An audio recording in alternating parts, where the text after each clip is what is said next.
Iran और Israel का युद्ध जो है विश्व युद्ध की तरफ आगे बढ़ता हुआ नजर आ रहा है। और इजराइल ने अटैक करके ईरान के मुखिया खामनेई को मार दिया और उसके बाद पलटवार हो रहा है। और ये युद्ध जो हो रहा है ना सिर्फ दो देशों में हो रहा है, बल्कि प्रभाव इसका जो आ रहा है पूरी दुनिया पर इसका प्रभाव पड़ रहा है। आपका क्या ख्याल है इस विषय पे? हाँ, ईरान से बहुत सारा तेल निर्यात होता था और ज़्यादातर कंट्री उससे खरीदती थी। लगभग 33-34% तो तेल वहाँ से आता था।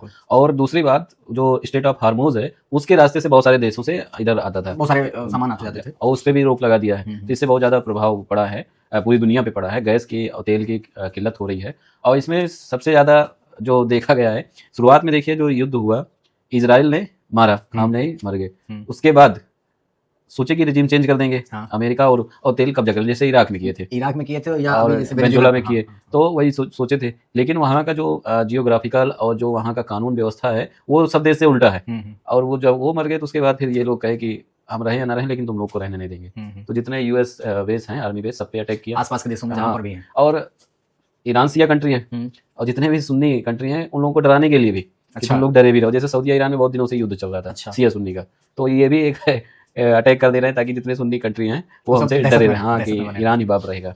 नहीं, ये सारी चीज़ तो हो ही रही हैं। जो आसपास के देश हैं उनमें जो अमेरिकन बेस है उन सब पे जो है अटैक किया। अभी बैंक कर्मियों को भी अभी क्या किया, शायद इजराइल ने वहाँ के जो ईरान के बैंक वाले थे, बैंकिंग विभाग वाले जो थे, उनको बहुत सारे लोगों को सऊदी और दुबई में जो है, जैसे यूएस कंपनी बहुत सारी है, यूएस फ्रेंचाइजी हैं, तो उनको ये कहा कि आप लोग यहाँ से बोरिया बिस्तर बांध के निकल लीजिए और नहीं तो हम मार देंगे।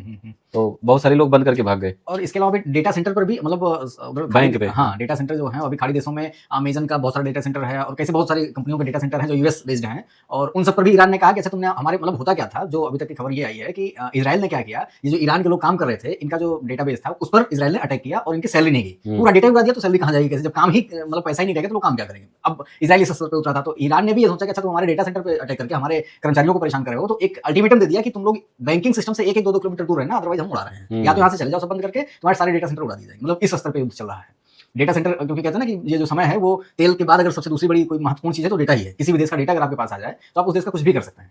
और इस युद्ध से दोनों, अगर जैसे ईरान तो अपने लड़ के अपना सारा पैसा, तेल भी सब बर्बाद कर दे रहा है, इससे तो देश तो खत्म हो ही जाएगा। वो सोच रहा है कि हम तो खत्म होंगे, हम तो डूबेंगे, लेकिन हम तुमको लेके डूबेंगे। तो इजराइल पे भी वो सेम अटैक कर रहा है और सब लोगों को, यूएस के पूरे कह रहा है यहाँ एशिया से हम यूएस का नामो निशान मिटा देंगे, अमेरिका का। तो इस हिसाब से अब युद्ध लड़ रहा है। मतलब जैसे होता है ना, कोई घायल शेर हो तो जो मिले सबको काटो। पागल कुत्ता होता है तो जैसे जहां मर्जी जिसको मर्जी, सीरिया पे बम गिरा दे रहा है, टर्की पे और इजराइल पे, सऊदीया पे, ओमान पे, कतर, बहरीन, जो मिल रहा है पाकिस्तान को गिरा देगा। नहीं, भारत तो बुद्ध की धरती है, यहाँ युद्ध नहीं, बुद्ध के लोग रहते हैं। बशर्ते यह है कि इससे भारत का भी बड़ा नुकसान हो रहा है। आपको क्या लगता है, पूरी दुनिया की सभी अर्थव्यवस्था गड़बड़ हो रही है धीरे-धीरे? आप मार्केट वगैरह देखिए कितनी तेजी से गिर रहे हैं। भारत का नुकसान तो होगा ही, क्योंकि देखिए सबसे बड़ा जो मार्केट है इसका असलहा का, हथियार का, वो भी जा रहा है। और दूसरा तेल का सबसे ज्यादा जरूरत है, वो भी नहीं जब आएगा तो नुकसान होगा ही। बिल्कुल, पेट्रोलियम के लेकर के, चाहे वो एलपीजी हो, चाहे वो पेट्रोल हो, डीजल हो, कुछ भी हो। अभी फिलहाल थोड़ी बहुत कुछ स्थिति कंट्रोल में है, कुछ सोशल मीडिया पे चल रहा है कि गैस की मारामारी है, ये है, वो बुक हमने भी किया, अभी नहीं आई है, आ जाएगी, देखा जाएगा, 13 तारीख को बुक किया तो आ जाएगा। लेकिन इससे, जैसे उसने जो है, ईरान ने स्टेट ऑफ हार्मोज बंद कर दिया है, उनके यहाँ जो मेन चीज था वो तेल था। अब तेल खा नहीं सकते, तेल पी नहीं सकते, तेल से जीवन यापन, वो भी तो कुछ चीज लेते रहे होंगे, या पानी लेते थे, अनाज लेते थे, चीजें जब वो बंद कर रखे तो उनको भी तो नहीं चीजें मिल रही होंगी। भारत के लिए खोले है ना, भारत देता था, भारत के जहाज आ रहे हैं क्या? अगर भारत के जहाज आ रहे हैं तो फिर दिक्कत है। भारत के जहाज आ रहे हैं, भारत और चाइना इन दोनों के लिए खुला है, बाकी सबके मिसाइल उड़ा दे रहा है।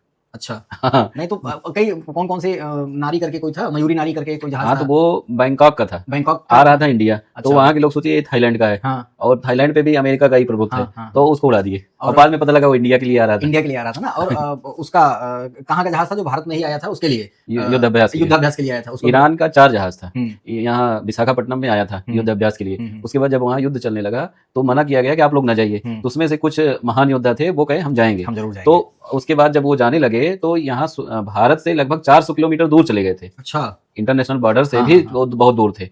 तो वो उसमें श्रीलंका टेरिटरी में गए थे, तो वहां से श्रीलंका से ही अमेरिका वाले उसको उड़ा दिए। अच्छा, उसके बाद ये कहा, सब पूरा प्रोपेगेंडा फैला कि इंडिया वाले बचा नहीं पाए, इंडिया वाले बचा नहीं पाए। जब भारत से तुम 400 रोका गया, माने नहीं, चले गए कि हमें ईरान में लड़ना है। उसके बाद जब अमेरिका वाले उड़ा दिए तो पूरा फैल गया कि इंडिया का इसमें हाथ रहा होगा, या युद्ध अभ्यास के लिए आया था और ये अपने मेहमान को नहीं बचा पाए। लेकिन बाद में एक खुलासा हुआ कि उसका जो पायलट था अपने पिताजी से बात किया था कि हम लोग यहाँ जा रहे हैं, ईरान के लिए युद्ध लड़ेंगे, बाकी कोई नहीं आया, हमें रोका गया भारत से। उसके बाद कहा कि हमारे ऊपर अटैक हो गया है, अब मैं रहूं या ना रहूं।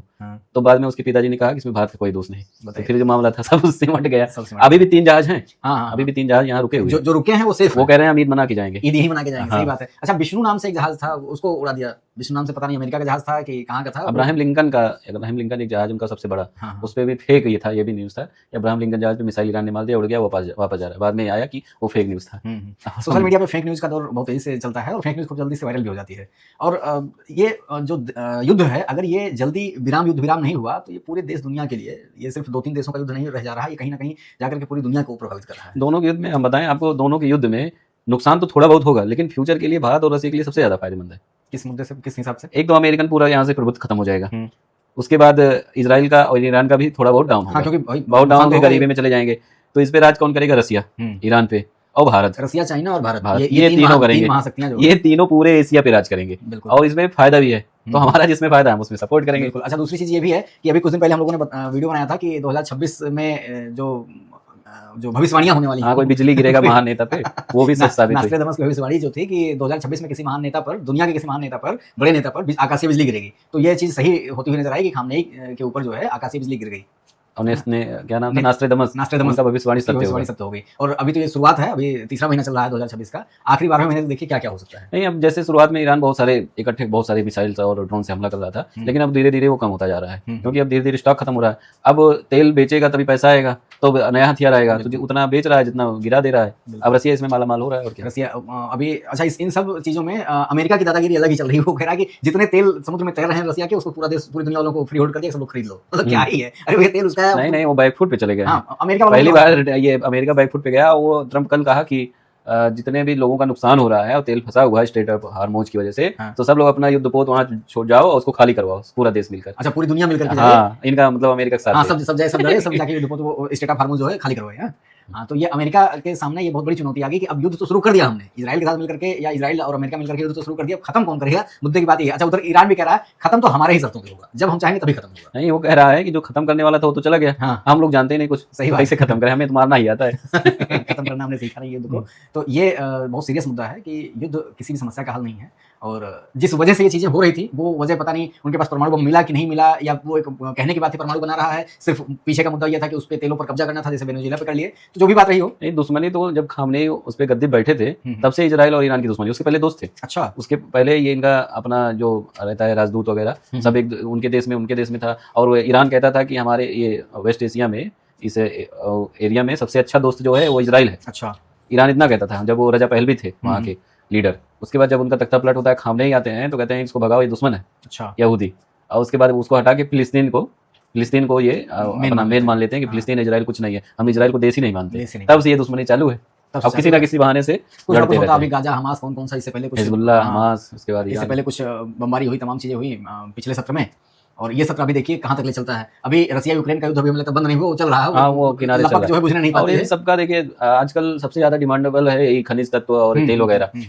जो रसिया और यूक्रेन की लड़ाई हो रही है यूरेनियम के लिए हो रही है। अच्छा, और ईरान और इजराइल मिलकर जो ईरान से लड़ाई कर रहे हैं वो तेल के लिए लड़ रहे हैं, क्योंकि जिसके पास तेल है वही खेल कर सकता है।